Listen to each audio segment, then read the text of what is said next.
Half a day. Welcome to Coffee with the Candidate. I'm Kate Baltazar Dodge, your host, and I'm so pleased to be joined today by Senator Sabina Perez. Half a day, Senator. Half a day, Kate. Thank you for having me on this show.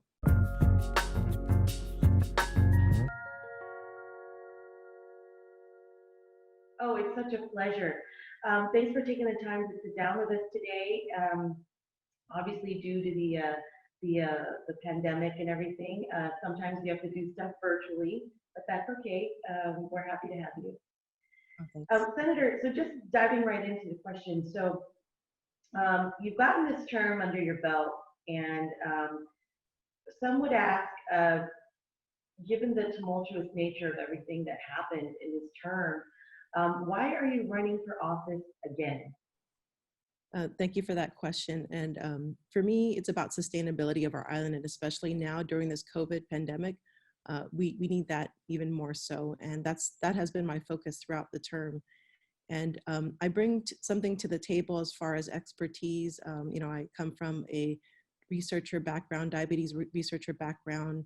I was a medical technologist. I was also an educator and a community organizer. So I feel like I have something to contribute to help solve some of the issues that face us today. And, I always enjoy the challenges. If there's a challenge, I always enjoy those challenges. I'm here to serve the people. And, I've had 15 years as a community organizer doing that, volunteering countless hours of time to causes that I feel that is very worthwhile. And I feel, I think Guam is so important, and I want Guam to be a thriving, island, and I'm willing to work hard for that. Thank you, Senator. So, if elected to the 36th Guam legislature, what would your first initiative be? So right now, I think it's really critical that we diversify our economy to offset the losses coming from our downturn in tourism. And, I would like to produce legislation to do that, but I think now is the time. And I've already introduced legislation, it's the Zero Waste Act, the Guam Zero Waste Act. And what that does, it helps to produce cottage industries in diverting our waste from the landfill, which reduces government expenses in the long run. So I want to continue to work to produce certain, other types of legislation in regards to, building our agriculture, economy, our healthcare, things that would be, resilient in this time and would help support our community. And I am willing to work hard to do that. Senator, even before the pandemic, there were cries from the public and obviously our island residents in dealing with the high cost of living on our island. If elected, what do you think you can do to help with the rising cost of living on Guam? So one of the ways is related to some of the legislation that I've introduced, and that's reducing the cost of energy through energy conservation. I think that's one of the key components to reducing our cost. The other thing is more reliance on renewable energy rather than reliance on imported oil. And by doing that, as you know, our GPA bills are related to the cost of oil. Mm-hmm. And if we can remove that portion of our bill, that would greatly reduce the cost of energy, which goes into a lot of the cost of food. Everything that we use here, it's somehow tied to the cost of fuel. The other thing I want to really promote is, changing our lifestyles to more plant-based diets. If you ever compare, if you go shopping and you buy more vegetables and fruits and, legumes, the cost of your bill is much lower than if you were to buy, meats and other things. So, really kind of working with the agencies such as Department of Public Health, the Non-Consortium Disease, Non-Communicable Disease Consortium. They've already implemented some measures within the community, and I think we really need to augment their efforts. So that's another thing is looking at changing the lifestyle that can help really save our pocketbook. Other areas I feel is like affordable housing, and I do have ideas regarding that. Considering that there's vacancies in some of our buildings, and maybe perhaps we can repurpose them for affordable housing development. And even the healthcare. I think healthcare is really important. That is something that's going to require more of the community dialogue to develop, insurance for everybody, insurance, healthcare. And I think it really ties into our lifestyle, and promoting the positive, healthy lifestyles. It can serve many purposes. Senator, how will you ensure, elected to the 36th Guam legislature, how will you ensure better management of government funds so that Guam does not have a threat of a government shutdown or layoff? So as an oversight of procurement, I think that we can consolidate a lot of our purchases into bulk purchases that can give us better pricing. So really kind of leveraging those dollars to serve us better. So that's one way. I think also I've been a proponent of successional planning. And I think, if we can provide, a track for employees to be retained rather than lose these workers, then having to spend more money to train them, retrain new workers. I think that's one way to kind of manage our finances better.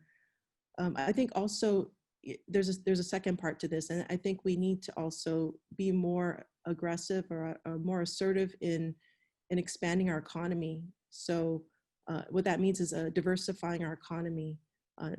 As you know, tourism has been our main economic driver, and has taken a huge hit. And we need to really quickly retool our economy so that we can continue to have revenues come through.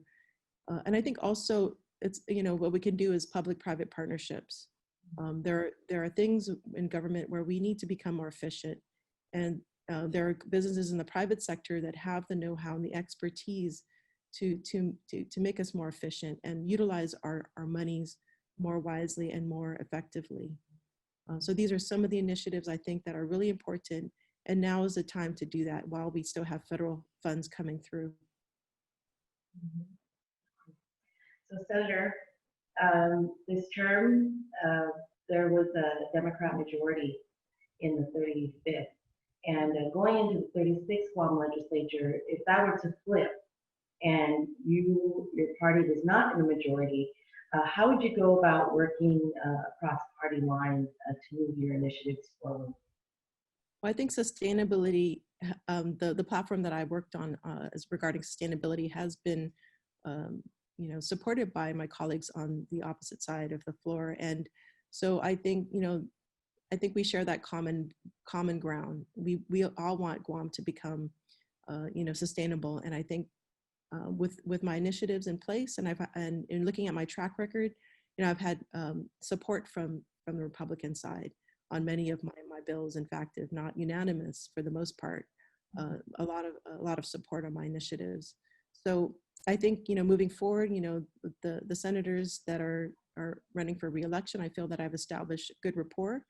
And I think we see, we both, in some of my initiatives, I've also promoted fiscal responsibility. And that's where I think we overlap in ensuring sustainability of our island, is in making sure that we're fiscally responsible. Thank you, Senator. Is there one decision in the past term that you disagree with in terms of what the body decided as a whole? Is there a decision that you did disagree with this past term? Yeah, so I think it goes in line with fiscal responsibility. So some of the things that I opposed was giving tax credits for travel. I think when government gives tax credits, I think we should be a little bit more stringent about that, and ensure that it's going towards hard infrastructure that's going to provide long-term returns.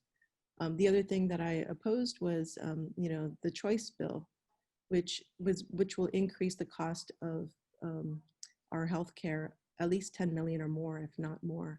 Mm-hmm. And especially now during this pandemic, we really need to kind of, keep a tighter hold on our purse strings to ensure that every dollar is spent, very, very frugally.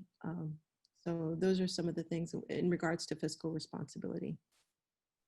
If you had to choose one government agency that you feel has the fat to trim, per se, what reforms would you make, and what agency would that be?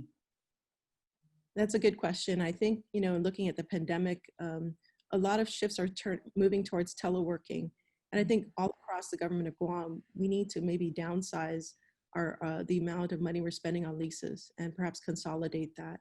So, I mean, perhaps starting with the legislature, right? You know, a lot of our staff is working out of home. And so perhaps maybe we can, you know, look at consolidating some of these leases so that, you know, we're minimizing our use of office space to match what we need as a body. So I think that's really, really important, is kind of reducing that expenditure to match the usage. And I think, as I said before, bulk purchasing, you know, I think these are ways, this is a low hanging fruit. You know, if we can consolidate our purchases rather than having it done piecemeal, and then, you know, we end up spending more on shipping costs, you know, we can consolidate these orders. We can, I think just these little things can go a long way. It all adds up. And if you imagine like $20,000, let's say if an office is being leased for $27,000 a year, if we can save that amount of money, that can go to other really direct services that are needed in our community. It can go towards retooling our economy, more workforce development. It can go to paying down the debt. So, you know, all of these things, you know, the money can be utilized much more, you know, effectively. Thank you so much, Senator Sabina Perez, for taking some time to be with us today. We greatly appreciate it, and we wish you the best.